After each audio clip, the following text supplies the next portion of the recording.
Au sol, des morceaux de verre éclatés. Dans ce quartier de Belgorod, dans l'ouest russe, plusieurs immeubles ont été endommagés par des drones lancés sur le territoire. Ce mardi, pas moins de 6 appareils sans pilote se sont écrasés dans le pays. Les dégâts matériels sont minimes, mais les conséquences pourraient être importantes, puisqu'il s'agit d'une incursion d'une ampleur inédite dans l'espace aérien de la Fédération. Cette percée dans le ciel russe aurait été coordonnée par Kiev. L'un des appareils est tombé sans exploser à 75 km de Moscou. Selon les experts militaires, ces drones effectuaient des vols de reconnaissance conduits par le commandement ukrainien. Ils pourraient aussi avoir pour but de tester les défenses antiaériennes de la Russie. Certains médias commentent cette incursion de grande envergure, affirmant qu'elle pourrait marquer l'entrée dans une nouvelle phase du conflit. De l'autre côté, la guerre se poursuit. Le territoire ukrainien subit les assauts de l'armée russe.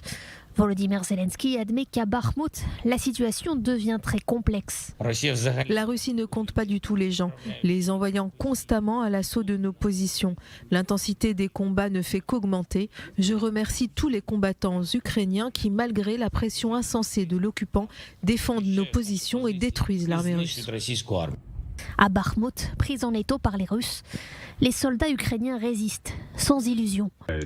Nous subissons des pertes importantes. Nous n'avons pas assez de personnel sur les positions, ce qui entraîne un manque de sommeil. Il fait froid, il pleut, le temps change sans arrêt. Les frappes sont constantes, les assauts d'infanterie aussi. Tout le monde est sur les nerfs. La bataille pour Bakhmout, devenue un symbole de la résistance ukrainienne, semble être sur le point de basculer.